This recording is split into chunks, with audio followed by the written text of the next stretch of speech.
የያፌትና የኤፍራታ ሰርግ በፍጹም አይደረግም። ምክንያቱም ትልቅ ሰርፕራይዝ አለና እሱስ ምንድነው ካላችሁኝ፣ አሁን ላይ ለኤፍራታ አንድ ሰው እየደረሰላት ነው የሚገኘው። የቤዛ ጓደኛ እንግዲህ ኤፍራታ ክላስ ገብታ በሩን ከቆለፈች በኋላ እያንዳንዱን ነገር እየጠየቀቻት ነበረ። ኤፍራታ ግን እሷን ልትቀርባት አልቻለችም። አንቺ የያፌት ሰው ነሽ፣ አንቺ ደግሞ እኔን ለማወጣት መተሽ ከሆነ በፍጹም ይሄንን አትጠብቂ ከኔ እያለቻት ነበረ። አይ እኔ የያፌት ሰው አይደለሁም፣ እኔ በፍጹም አንቺን ልጎዳሽ አልችልም፣ በተቃራኒው ፖሊስ ነኝ ብላ ተናግራታለች ማለት ነው። ከዛም በኋላ ኤፍራታ ደንግጣለች።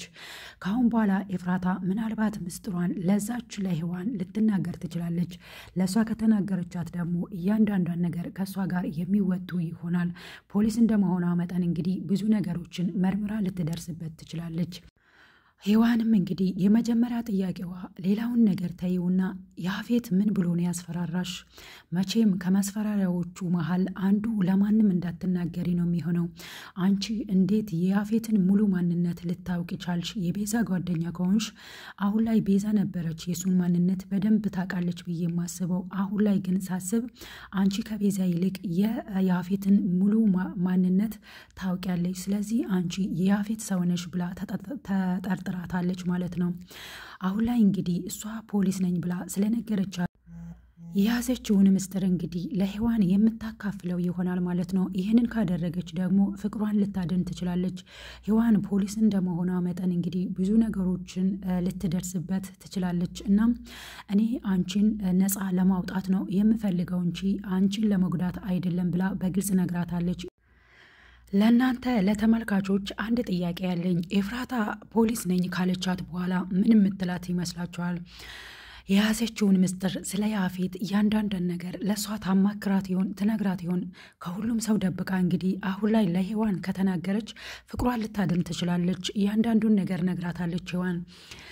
ከእስር ቤት ቤዛን ለማስወጣት እየሞከረ ነው ያለው። ከሳምንት በኋላ ደግሞ አንቺን ማግባት ይፈልጋል። ስለዚህ ቤዛ ወጣች ማለት ደግሞ አንቺ ሌላ ተጨማሪ ፈተና ነው የምትሆንብሽ።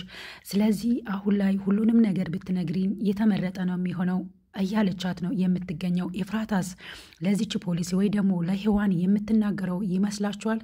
አስተያየታችሁን ኮመንት ላይ አስቀምጡልኝ ማለት ነው። ሰላም ሰላም! ውድና የተከበራችሁ የቻናሌ ቤተሰቦች ሰላማችሁ እንደ ምድር አሸዋ እንደ ሰማይ ከዋክብት ብዝዝት ትርፍርፍ ይበልልኝ። ለዚህ ቻናል አዲስ ከሆናችሁ ሰብስክራይብ ማድረጋችሁን እንዳትረሱ፣ ነባሮች ደግሞ ስለምትከታተሉኝ ስለምታበረታቱኝ እጅግ አድርጌ አመሰግናለሁ። ሌላው ጉዳይ የኤፍራታ ጉዳይ ነው። እንግዲህ ኤፍራታ ሙሉ በሙሉ ናታንን እንደማትፈልገው በግልጽ ነግረዋለች።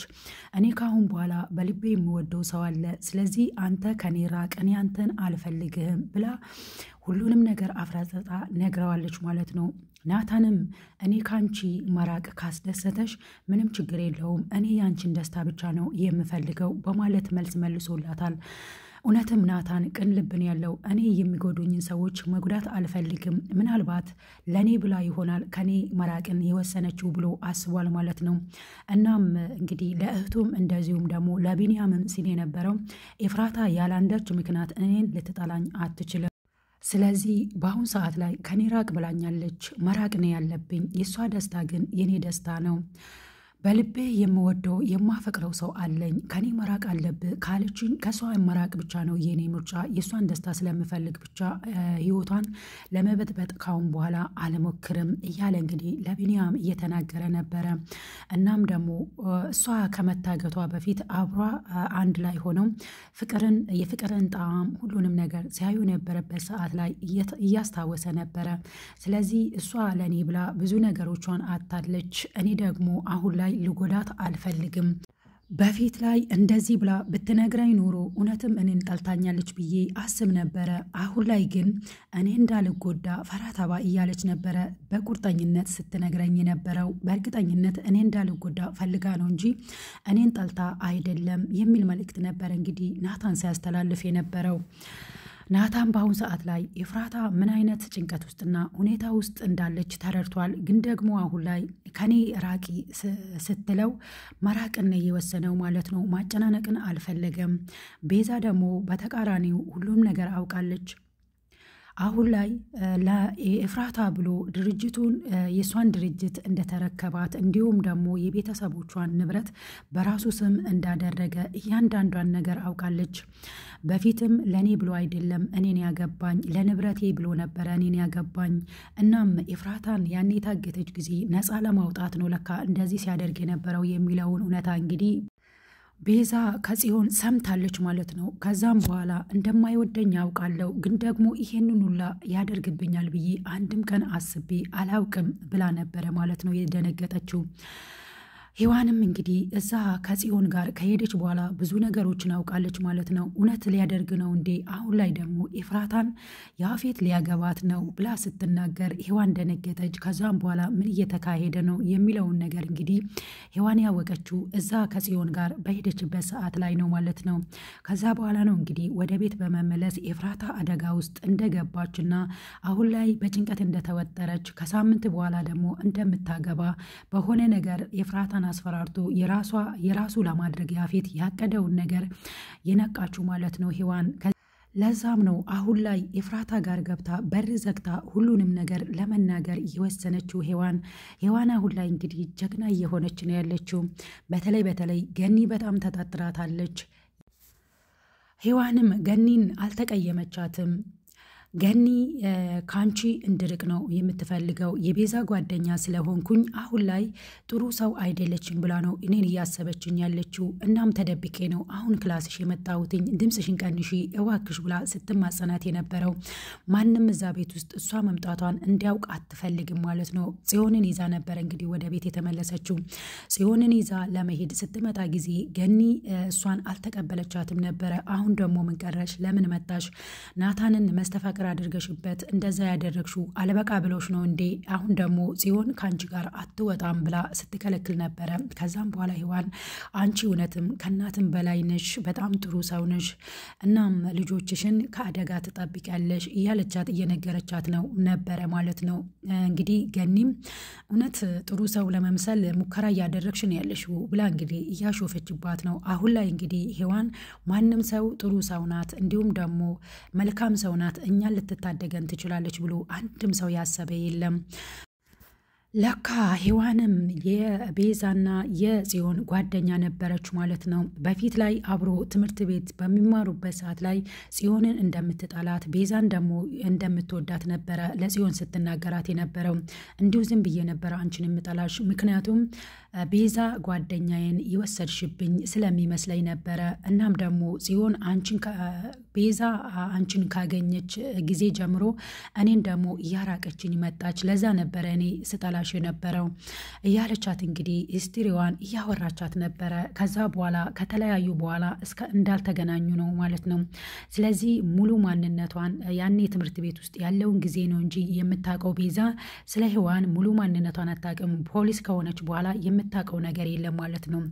ሔዋን እንግዲህ ከዚህ በፊት ለአለቃዋ ስታወራ በነበረበት ሰዓት ላይ ለናታን ያሰራሁት መድኃኒት እኔ ራሴ ላይ ሞክሬ ነበረ፣ እንደማይጎዳው አውቅ ነበረ፣ ይህንንም ያደረግኩት አውቄ ነው ስትል ነበረ።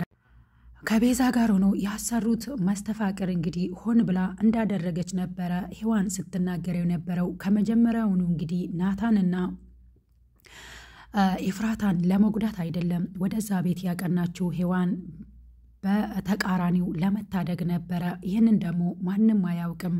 አሁን ላይም እንግዲህ የናታንና የኤፍራታን ፍቅር ሔዋንና ሔዋን ብቻ ናት የምትታደገው። እኔ ያለፈው ክፍል ላይም እንግዲህ ያለፈው ቪዲዮ ላይ ተናግሬያለሁ ማለት ነው።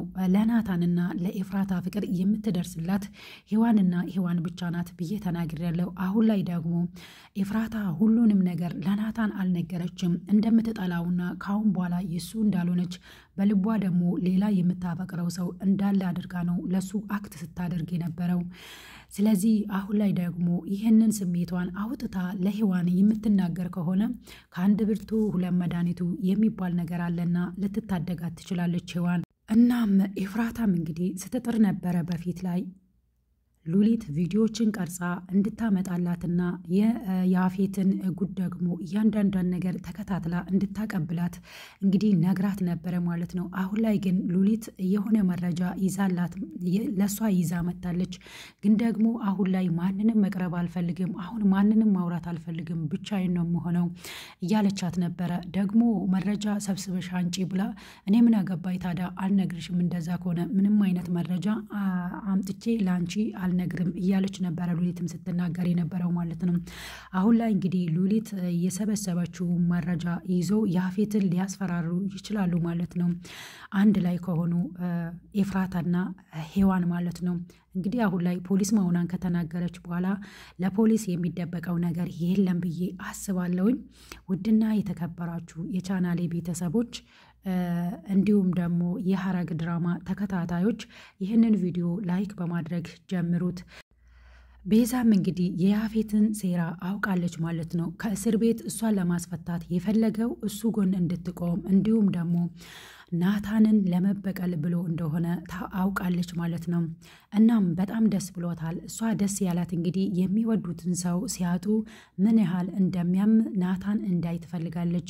እንግዲህ ከዛ እስር ቤት ከወጣች በኋላ አንድና አንድ የምትበቀለው ኤፍራታንና ናታንን ነው የሚሆነው ማለት ነው። ናታን እንግዲህ አሁን ላይ ኤፍራታን ከተነጠቀ እንዲሁም ደግሞ ኤፍራታ ያፌትን ካገባች ለቤዛ ደስታ ነው የሚሆነው ማለት ነው። ምክንያቱም እሷ በጣም ትወደውና ታፈቅረው ነበረ። በተቃራኒው ደግሞ ናታን እሷን አይወዳትም። አሁን ላይ ደግሞ ኤፍራታ አንተን አልወድህም ያፌትን ነው የምወደው ብላ እንግዲህ ያፌትን ምርጫ አድርጋ ለማግባት ስለወሰነች ይህንን ነገር ደግሞ እንግዲህ ከያፌት አፍ ነበረ እየሰማችው ቤዛ በጣምም ደስ ያላት ለዛ ነው ማለት ነው።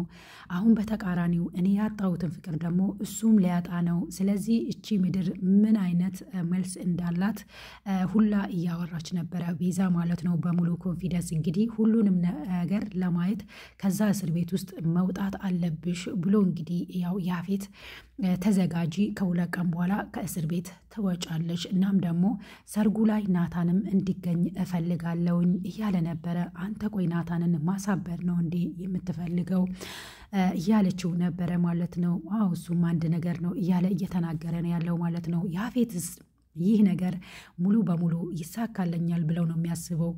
እናም ይህ ያሰበው ያቀደው ነገርስ ያፌት ይሳካለት ይሆን ወይስ በተቃራኒው እሱ ያሰበው ነገር ይከሽፍበት ይሆን? እንግዲህ የሚቀጥለው ክፍል ላይ የምናየው ይሆናል ማለት ነው። ውድ ተመልካቾቼ እስኪ እናንተም ደግሞ ክፍል 64 ላይ የሚከሰቱ ክስተቶች ብላችሁ የምታስቡትን ነገር በኮመንት ላይ አስቀምጡልኝ ማለት ነው። አስተያየታችሁን ስለምትከታተሉኝ ስለምታበረታቱኝ እጅግ አድርጌ አመሰግናለሁ ማለት ነው። ውድ ቤተሰቦቼ ያፌት እንግዲህ በጉልበቱና በብሩ የሚመካ ሰው ነው። ሌሎቹ ደግሞ እንግዲህ በፈጣሪያቸው ላይ ያለው እምነትና እንዲሁም ደግሞ ታማኝነት ነው። እናም በአሁን ሰዓት ላይ ሔዋን ብዙ ሰዎችን እያስደሰተች ነው ያለችው ማለት ነው። እኔ በስተመጨረሻ ላይ ኤፍራታ ጋር ሄዳ እያንዳንዷን ነገር ስትነግራት በጣም ነበረ ደስ ያለኝ። ኤፍራታ በአሁን ሰዓት ላይ ሀሳቧን ለማንም አታጋራም፣ ግን ደግሞ ጽዮንን እየለመነቻት ነበረ። በእናትሽ አንቺ እንኳን ብትሆኚ ተረጂኝ ስትላት መቼም ብሆን አልረዳሽም፣ አንቺ የወንድሜን ሕይወትን የነጠቅሽው የቤተሰቦቼን ንብረትን የነጠቅሽው፣ ይህንን ነገር ደግሞ ለማወቅ ቤዛ ጋር መሄድ አለብኝ ብላ የወሰነችም ለዛ ነበረ። ስለዚህ ሁሉም ሰው ጥፋተኛ ሲያደርግ የነበረው እንግዲህ ኤፍራታ ነው ማለት ነው። በተቃራኒው ኤፍራታ ተቸግራና እንግዲህ ያው ግድ ሆኖባት ነው ይህንን ነገር ልታደርገው የቻለችው እንጂ ኤፉዬ ናታንን ጠልታው አይደለም። ለናታን ስትል ነው እንደዛ ያደረገችው። ግን ደግሞ ቢሆን ሙሉ ነገሩን እንግዲህ ናታንን ከምትደብቅ እያንዳንዷን ነገር ብትናገር ኖሮ መፍትሄ አይጠፋም ማለት ነው።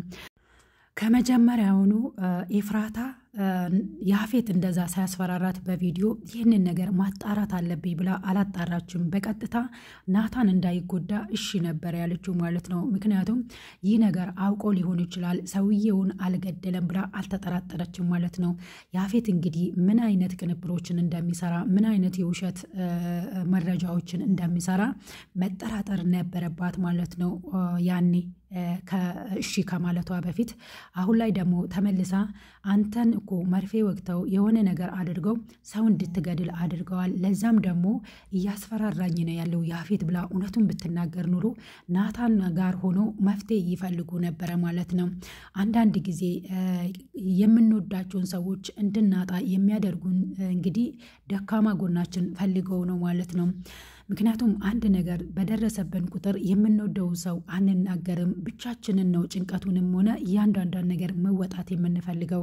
ከኤፍራታ እያየነው ያለነው ነገር ይህ ነው ማለት ነው።